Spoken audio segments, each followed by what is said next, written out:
آیت 158 قل کہہ دیجئے. اب یہ کون کہہ رہے ہیں؟ اللہ تعالیٰ فرما رہے ہیں. پیچ کلر آپ کو شو کر رہا ہے.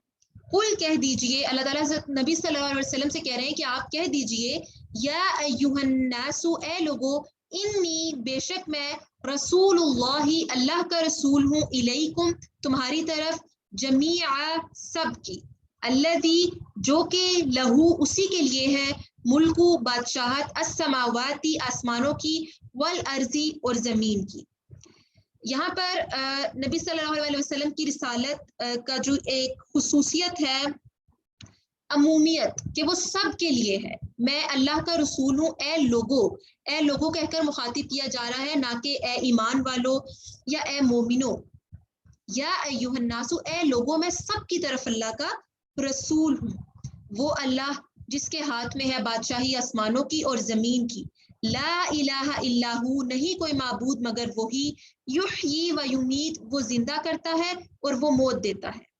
فآمنوا, پس سب ایمان لاؤ, باللہ اللہ پر, ورسولہ اور اس کے رسول پر, النبی الامی جو امی نبی ہیں, الذی وہ جو, یؤمن ایمان رکھتا ہے, باللہ اللہ پر, وکلماتہ اور اس کی باتوں پر, واتبعوہ اور تم سب پیروی کرو اس کی, لعلکم تاکہ تم تہتدون تم سب ہدایت پا جاؤ.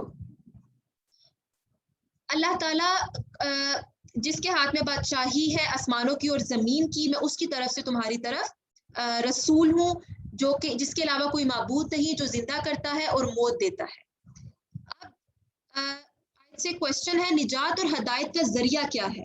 اب آپ دیکھیں لعلکم تہتدون, ہدایت کا ذریعہ, اس کے ریفر بیک کر رہے پیچھے, کہاں سے سٹارٹ ہو رہا ہے, فآمنوا باللہ, پس سب ایمان لاؤ اللہ پر, اللہ پر ایمان لانا, ورسولہ النبی الامی, حضرت محمد صلی اللہ علیہ وآلہ وسلم پر ایمان لانا, جو کہ ایمان رکھتے ہیں اللہ پر اور اس کی باتوں پر, جو کہ اللہ تعالیٰ کی باتوں پر ایمان رکھتے ہیں, ان پر ایمان لانا, ان کی تعلیمات کو دل سے تسلیم کرنا, واتبعوہ اور اس کی پیروی کرنا. یہ ہے ہدایت اور نجات کا ذریعہ. لاسٹ کنٹینٹ ہے بنی اسرائیل پر کیے گئے انعامات اور ان کی نافرمانی. ابھی تک ہم جتنا پڑھتے آئے ہیں, ہمیں ہر آیت سے اور ہر جگہ سے ہمیں یہ پتہ چلا کہ اللہ تعالیٰ نے کس کس طرح سے بنی اسرائیل کو انعامات سے نوازا, لیکن یہ لوگ ناشکرے رہے اور اپنے ظلم اور ان ڈٹائی پر ڈٹے رہے. اور جس طرح کہ انہوں نے شروع سے ہی جب دریا پار کر کے ہی آئے, اللہ تعالیٰ کے اتنے بڑے احسان کو انہوں نے جھٹلا دیا اور شرک کرنے کی خواہش کا اظہار کیا کہ ہمیں ایک الہ بنا دو جس کی ہم عبادت کریں. 159 سے 162 آیت نمبر 159. وَمِن قَوْمِ مُوسَىٰ, اور موسیٰ علیہ السلام کی قوم سے, امتن ایک گروہ ہے, یہدون کہ وہ سب رہنمائی کرتے ہیں, بالحق حق کے ساتھ, وبہ اور اسی کے ساتھ, یعدلون وہ سب عدل کرتے ہیں.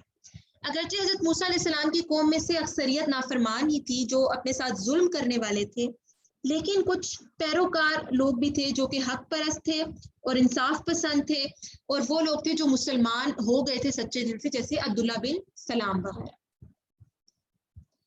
آیت نمبر 160. وَقَطَّعْنَاهُمْ, 159 آیت سے کس گروہ کا ذکر کیا جا رہا ہے, وہ ہم نے ڈسکس کیا کہ جو حق کے پیروکار تھے, جو کہ انصاف کے ساتھ فیصلہ کرنے والے تھے. آیت نمبر 160. وَقَطَّعْنَاهُمْ, اور ہم نے جدا کر دیا انہیں, قطع کرنا کاٹنا, ہم نے الگ الگ کر دیا انہیں, اثنتئی عشرۃ 12 اسباقاً گروہ بنا کر, امماً قبیلوں میں. وَأَوْحَيْنَا, اور ہم نے وحی کی, إِلَى موسیٰ موسیٰ علیہ السلام کی طرف, إِذِ اسْتَسْقَاهُ جب پانی مانگا اس سے, قَوْمُهُ اس کی قوم نے, أَنِ اضْرِبْ یہ کہ تو مار, بِعَصَاكَ الْحَجَرَ اپنی لاٹھی کو پتھر پر, فَانْبَجَسَتْ تو پھوٹ پڑے, مِنْهُ اثْنَتَا عَشْرَةَ عَيْنًا اس سے 12 چشمے, قَدْ عَلِمَ تحقیق جان لیا, كُلُّ أُنَاسٍ سب لوگوں نے, مشربہم اپنا گھاٹ, اپنے پانی پینے کی جگہ. آیت کے اس پارٹ سے پہلے کوسچنز دیکھ لیتے ہیں. بنی اسرائیل کو کتنے گروہوں میں تقسیم کیا گیا؟ بنی اسرائیل کو 12 گروہوں میں، اثنتی عشرۃ 12. دراصل ان کی نسل حضرت یعقوب علیہ السلام کے 12 بیٹوں سے چلی تھی، اور ہر بیٹے کی اولاد سے ایک قبیلہ چلا، اور یوں یہ 12 الگ الگ جماعتیں بن گئی. حضرت موسیٰ علیہ السلام کو پتھر پر لاٹھی مارنے کی خبر کیسے دی گئی؟ اس آیت کے اس پارٹ سے دیکھیں، وَأَوْحَيْنَا، اور ہم نے وحی کی. یہاں سے ہمیں پتہ چلتا ہے کہ وحی کی جو ڈفرینٹ اقسام ہے اس میں وحی جلی اور وحی خفی. وحی جلی تو وہ ہے جس سے حضرت محمد صلی اللہ علیہ وآلہ وسلم کو قرآن عطا کیا گیا حضرت جبرائیل علیہ السلام کے ذریعے، اور دوسری ہے وحی خفی جس کی ڈفرینٹ اقسام ہے، دل میں بات ڈال دینا، خواب کی صورت میں القاء کر دینا. تو یہاں پر جو حضرت موسیٰ علیہ السلام کی طرف وحی کی گئی اس سے مراد یہی ہو سکتا ہے کہ ان کے دل میں بات ڈال دی گئی یا ان کو اشارہ دے دیا گیا. بنی اسرائیل پر کیے گئے کن انعامات کا ذکر کیا گیا ہے؟ ابھی تک ہم نے جو ڈسکس کیا کہ ان کے لیے چشمے، پانی کا انتظام. آگے دیکھتے ہیں، وَظَلَّلْنَا، اور ہم نے سایہ کیا، علیہم ان پر، الغمامہ بادلوں کا، وَأَنزَلْنَا اور ہم نے اتارا، علیہم ان پر، المن والسلوى من اور سلوى. کلو تم سب کھاؤ، میوں طیباتی پاکیزہ چیزوں میں سے، ما رزقناکم جو ہم نے رزق دیا تمہیں، وما ظلمونا اور نہیں ظلم کیا ان سب نے ہم پر، ولیکن اور لیکن، کانو وہ تھے، انفسہم اپنی جانوں پر، یظلمون وہ سب ظلم کرتے. اب پیچھے جو ہم احسانات اور انعامات کا ذکر کر رہے تھے ان میں سے یہ آگے کہ اللہ تعالیٰ نے ان پر بادلوں کا سایہ کیا اور ان کو من و سلوہ ان پر اتارا گیا، ان کو رزق کی فراوانی دی گئی، لیکن وہ سب اپنی جانوں پر ظلم کرنے والے تھے.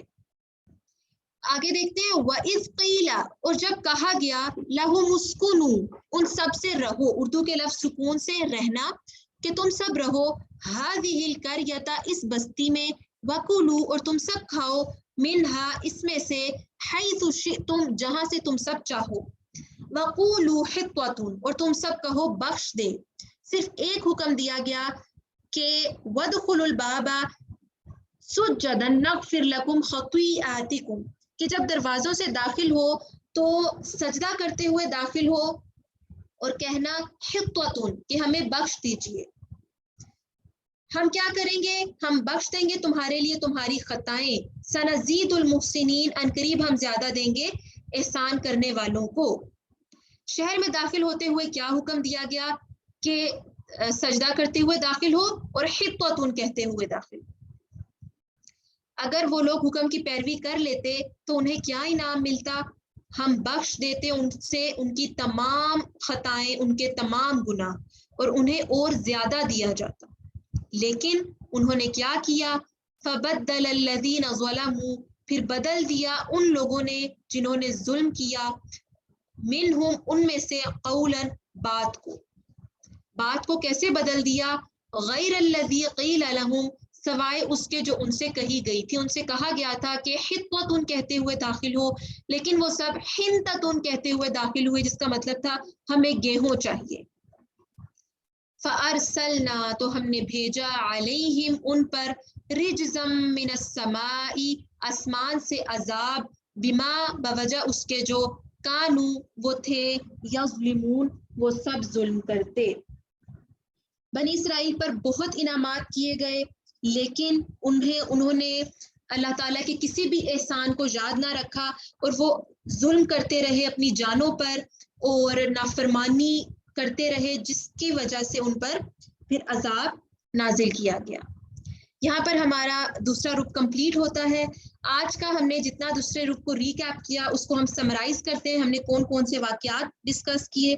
سب سے پہلے بنی اسرائیل مصر سے نکلے، انہوں نے دریا پار کیا اور آگے ایک ایسی قوم کے سے ان کا گزر ہوا جو بت پرست تھے. انہوں نے الہ کا مطالبہ کیا، حضرت موسیٰ علیہ السلام نے ان کو اس بات پر ڈانٹا. اس کے بعد حضرت موسیٰ علیہ السلام کو اللہ تعالیٰ نے کوہ طور پر تورات دینے کے لیے بلایا اور وہاں پر اللہ تعالیٰ سے حضرت موسیٰ علیہ السلام نے کلام کیا. حضرت موسیٰ علیہ السلام کے جانے کے بعد حضرت موسیٰ علیہ السلام کی قوم میں سے سامری نے سب کو گمراہ کیا اور انہیں شرک میں مبتلا کروا دیا.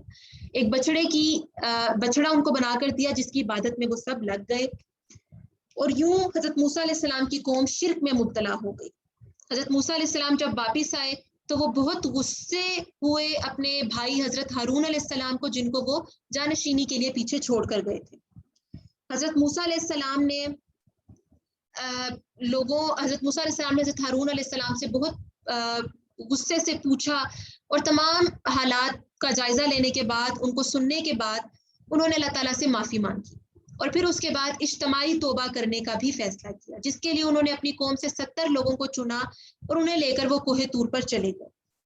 حضرت موسیٰ علیہ السلام جب ان کو لے کر گئے تو وہاں وہ لوگ جو ہیں اللہ تعالیٰ کی طرف سے ان کو ایک طرح سے بے ہوش کر دیا گیا, جو کہ ایک سزا اور تنبیہ کا اشارہ تھا. اس کے بعد ذکر کیا گیا رسالت محمدی کا. یہاں پر حضرت موسیٰ علیہ السلام کے تذکرے کے بعد اس کا ذکر کرنے کی ایک وجہ یہ سمجھ آتی ہے کہ جو ان کی کتابوں میں تورات اور انجیل میں حضرت محمد صلی اللہ علیہ وآلہ وسلم کی رسالت کا ذکر کیا گیا تھا, کہ اس بارے میں ہے کہ وہ بالکل سچی تھی, اور یہ ان کو باور کرا دیا جائے کہ وہ بالکل جو خوشخبری دی گئی اور جو ان کو پیغامات احکامات ان کتابوں میں دیے گئے وہ بالکل درست تھے, اور وہ حضرت محمد صلی اللہ علیہ وسلم کی رسالت پر آ کر جو تمام انبیاء کا سلسلہ ختم ہوا, ان سب کی پیشن گوئیاں بالکل درست تھی. آخر میں ذکر کیا گیا کہ یہ قوم جس پر بہت سے انعامات اور احسانات اللہ تعالیٰ نے فرمائے, یہ پھر بھی ظالم رہی اور یہ اپنی نافرمانیوں سے باز نہ آئی. امید کرتی ہوں کہ آج کا سیشن آپ سب کے لیے فائدہ مند رہا ہوگا. اللہ تعالیٰ ہمیں قرآن پڑھنے, اس کو سمجھنے, اس پر عمل کرنے اور اس کی تعلیمات کو آگے لوگوں تک پہنچانے کی توفیق دیں. سبحانک اللہم و بحمدک نشہد ان لا الہ الا انت نستغفرک و نتوب الیک. السلام علیکم ورحمۃ اللہ وبرکاتہ.